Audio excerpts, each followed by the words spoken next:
आज का ये धरना माइनॉरिटी डिफेंस कमेटी का देने का मकसद ये था कि 6 फरवरी तक का वक्त दिया गया था कि वो बच्चे जो 2020 में लॉकडाउन के वक्त पैदा हुए, वो बच्चे जिनका नाम उस वक्त नहीं लिखा गया, आज उनकी उम्र 5 साल के करीब है, उनको कोई स्कूल बिगैर जन्म दाखिले के स्कूल में एडमिशन नहीं देने वाली।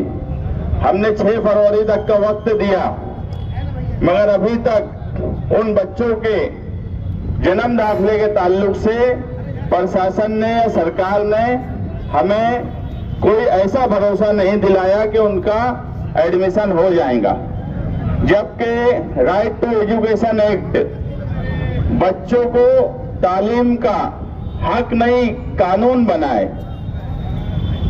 अगर ये बच्चों का आज एडमिशन नहीं हुआ तो अगले साल 6 साल के हो जाएंगे, कोई बड़ी प्राइवेट स्कूल इनका एडमिशन नहीं लेंगी। इनका तालीमी नुकसान का जिम्मेदार कौन? ऐसे कई सवालात हैं। इसके अलावा यहाँ बच्चे वो भी हैं जिनकी माँ जेल में है।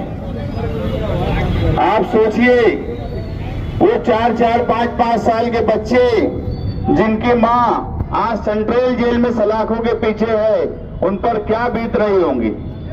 हमारे भी घर में बच्चे हैं, मेरे भी बच्चे हैं, आसिफ भाई के भी बच्चे हैं, यहाँ बैठे हुए तमाम ही लोगों के छोटे बच्चे जरूर होंगे। अगर हम ये तस्वीर कर ले कि हमारे घर में हमारे बच्चों की माँ जेल की सलाखों के पीछे चली जाए, वो भी कोई गुनाह ना हो। मैं इससे पहले भी बोला कि इस शहर में ये तो हुआ है कि मर्दों के साथ के वो बेगुनाह जेल गए, मगर मालेगांव की तारीख में पहली बार ऐसा हुआ है कि बेगुनाह औरतें जेल में जा रही हैं। इस पे ही बस नहीं रहा, जो कानून के रखवाले थे, जो कानून को जानते थे, उनके ऊपर भी अब कहीं न कहीं आरोपी उन्हें बना दिया गया। शहर को बदनाम किया जा रहा है। आप देखिए, नासिक में कल 8 बांग्लादेशी पकड़े गए। जब वो खबर में पड़ रहा था तो पुलिस डिपार्टमेंट ने कहा कि खुफिया ऑपरेशन चलाया गया, और उस खुफिया ऑपरेशन से 8 बांग्लादेशी नासिक में मिले। कोई किरीट सुमैया, मुख्यमंत्री, बीजेपी के कोई लीडरान का बयान आया नासिक में 8 बांग्लादेशी मिले। कभी भी आप एक बात ध्यान रखिए कि चोर को पकड़ने के लिए शोर नहीं किया जाता। अगर शोर किया जा रहा है तो यहाँ चोर नहीं है। ये सिर्फ मालेगांव के मुसलमानों से दूसरी कौम के लोग नफरत करें बांग्लादेशी के नाम पर, सिर्फ यही मकसद है बीजेपी के लीडरान का। और मैं आसिफ भाई को मुबारकबाद दूंगा कि सही वक्त पर उन्होंने माइनॉरिटी डिफेंस कमेटी बनाने की बात सोची। ये वक्त की जरूरत थी। उस वक्त ये तो था कि हम कुछ लोग चले थे, मगर आप आज ये धरना देख रहे हो, कहां तक लोग हैं। कहीं ना कहीं अब शहरियान को समझ में आ रहा है कि ये मामला कितना संगीन है। ये कोई सियासी खेल नहीं है। मालेगांव शहर की आवाम से, खासतौर से मुसलमानों से दूसरी कौम के लोग नफरत करें। कल जब आपके बच्चे एजुकेशन के लिए बाहर जाएं, रोजगार के लिए बाहर जाएं,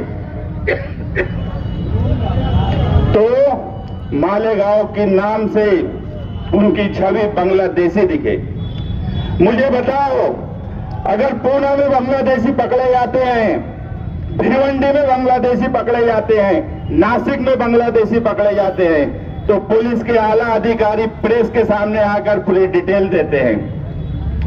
हम ये भी मांग करते हैं मालेगांव के पुलिस के आला अधिकारियों से कि जो लोगों को आपने पकड़ा है, आज तक आपने एक प्रेस कॉन्फ्रेंस क्यों नहीं ली? आप ये क्यों नहीं बता रहे हो कि आपने इनको किस जुर्म में पकड़ा है? एक माहौल बनाया जा रहा है कि ये 3 बांग्लादेशी 1000 बांग्लादेशी के पेपर दिए गए। मैं आपको दावे से कहता हूं कि जितने पेपर तहसील ऑफिस से बने हैं, जितने पेपर तहसील ऑफिस से बने हैं, उसमें एक भी बांग्लादेशी नहीं निकलने वाला, एक भी बांग्लादेशी नहीं निकलने वाला। अगर बांग्लादेशी होते तो ये शोर नहीं मचाते। अगर इन्होंने नासिक में खुफिया ऑपरेशन किया, अगर मालेगांव में कोई होता तो ये खुफिया ऑपरेशन करके उनको पकड़ लेते। हम तो एसआईटी कमेटी के सामने बैठकर बोले कि अगर कोई बांग्लादेशी, पाकिस्तानी या दूसरे मुल्क का निकलता है तो हम खुद बॉर्डर पर छोड़ के आ जाएंगे। मगर जो हमारे शहर के लोग हैं, जो इस भारत मुल्क में पैदा हुए, जिनको सब हक हासिल है, आज उनको बांग्लादेशी के नाम से बदनाम करने की सिर्फ कोशिश की जा रही है। कोई बांग्लादेशी मालेगांव शहर में नहीं है। आप यकीन मानो, ये मामला जिस तरह से फिरका परस्तों ने उठाया है, इससे ज्यादा ताकत से आगे जवाब देने की जरूरत है, और जवाब पूरे शहर को देने की जरूरत है। अगर हम आज एक साथ नहीं आए, आज अगर हमने इत्तेहाद नहीं किया, आज अगर पूरे शहर में माइनॉरिटी डिफेंस कमेटी के साथ खड़े नहीं हुए, तो कल अगर आप ये सोचते हो कि आज आपके बच्चे का एडमिशन का सवाल नहीं है, आज आपके घर की औरत जेल में नहीं है, आज आपके घर का लड़का जेल में नहीं है, मगर कल जब ये लोग रोजगार और तालीम के लिए, हायर एजुकेशन के लिए बाहर जाएंगे, तो आपको समझ में आएगा कि ये क्यों किया जा रहा है।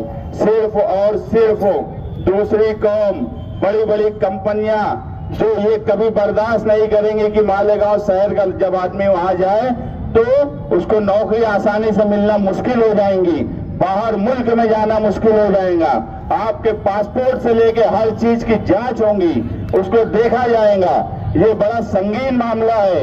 आप इत्तेहाद के साथ माइनॉरिटी डिफेंस कमेटी के साथ खड़े रहिए। हम जो है पूरी ताकत से, पूरी ईमानदारी से शहरियान के साथ खड़े हैं। हमारा कोई मकसद सियासी नहीं है। सियासी कामकाज के लिए पूरे शहर को मालूम है कि 2 पार्टी के लोग हैं, कारपोरेशन में ऐसे हाथ डालेंगे, 10 मुद्दे निकाल के लाएंगे सियासत करने के लिए। सियासत करना मकसद होता तो रोज आना जाके वहां बैठ जाते, कोई मतलब नहीं। हमारा भी सब यूट्यूब पे आ जाता, हम भी वो सब कुछ कर सकते थे। मगर हम जो है कल छावनी में जब गए, जब एमसीआर हुआ, तो आप समझो ये उनके घर के उनके हस्बैंड है, ये उनके सवार हैं। वो औरत को लग रहा था कि छूट गए। बोलने का मतलब ये है कि इतना भी नहीं समझ रहा है। ये बोलते हैं कि मैं क्या घर लेकर चले जाऊं क्या? वो बच्चे बोल रहे हैं मेरी अम्मी को लेकर घर चले जाऊं क्या? ये जब सुनते हैं तो आसिफ भाई और हम छावनी में गए, उनको समझाया कि अभी आपको 4-5 दिन लगेगा, आप सब्र करिए। हमने कोशिश की कि सेंट्रल जेल में भी उनको तकलीफ ना हो। जो हालात थे हमने वो बताए, वहां क्या होगा, कैसे रहना है, किस तरह से रहना है, सब चीज बताए। ये एक इंसानियत है, सिर्फ एक इंसानियत के नाते मैं बोला कि हमें इसका बहुत दुख है कि हमारे शहर की माएँ और बहनें जेल के पीछे है। अगर मर्द होते तो हो सकता है इतना दुख नहीं होता जितना दुख आज हम यहाँ बैठे हुए हर आदमी को है। मुझे नहीं लगता कि यहाँ बैठा हुआ कोई आदमी, कोई औरत, कोई भी मर्द जिसको इस बात का दुख नहीं होगा कि शहर की 2 खातून जेल में है और आने वाले वक्त में क्या नतीजा और आने वाला है अभी हमको नहीं पता। हमारी लीगल टीम हर तरीके से काम कर रही है, कोशिश कर रही है कि किसी भी तरीके से जल्द ये लोग छूट जाएं। आगे जो हालात पैदा होने वाले हैं उसमें कितनी नरमी हो सके इसकी भी कोशिश कर रहे हैं। हम कोई कारपोरेशन के पास जाने के लिए नहीं, आप समझ लीजिए अभी मालेगांव शहर में क्या जरूरत है हमको। नोटिस आसिफ शेख को मिलती है, मुझे मिलती है। किरीट सुमैया अगर आता है तो क्यों किरीट सुमैया के आने से, बाहर के आदमी के आने से शहर में हालात खराब नहीं होते? कब पुलिस डिपार्टमेंट ने किरीट सुमैया को एक नोटिस दी कि तुम सही बात करना, सही बात बोलना? अगर किरीट सुमैया बोल रहा है कि 3 बांग्लादेशी है और 1000 बांग्लादेशी है, तो आगे क्या होगा जाने दो, मगर पुलिस डिपार्टमेंट ने एक प्रेस कॉन्फ्रेंस लेके दूध का दूध और पानी का पानी करना चाहिए। ये भी हमारी मांग है। नासिक में अगर बड़े अधिकारी प्रेस करते हैं तो मालेगांव का पुलिस डिपार्टमेंट क्यों प्रेस कॉन्फ्रेंस करके बात को साफ नहीं कर रहा है? हम आप तमाम ही लोगों से, यहाँ धरने पे बैठे हुए जो भी लोग आए हैं, मैं माइनॉरिटी डिफेंस कमेटी की तरफ से आप लोगों से वादा करता हूं कि इंशाअल्लाह ये बदनामी का दाग हम हर हाल में धोएंगे। इस शहर पे जो दाग लगाया जा रहा है, माइनॉरिटी डिफेंस कमेटी का बैठा हुआ हर आदमी, यहाँ खड़ा हुआ पूरे मजमे से हम वादा करते हैं, आगे जो प्रोग्राम है वो आसिफ भाई आपको बताएंगे, लेकिन हम जिस स्टेप से चल रहे हैं, हम ये दाग हर हाल में धोएंगे और मालेगांव शहर पे जो बांग्लादेशी रहने का दाग लगाया जा रहा है जानबूझकर, उसको धोकर आने वाले मुस्तकबिल में हमारे नौजवान बच्चे बच्चियों के साथ बाहर कोई गलत तरीके से उनके साथ सुलूक ना हो, उनकी तालीम, उनके रोजगार, उनकी पढ़ाई लिखाई में कोई उनके साथ भेदभाव ना हो। ये दाग धोने की जिम्मेदारी माइनॉरिटी डिफेंस कमेटी की है। ये वादा मैं आपसे करता हूं। शुक्रिया।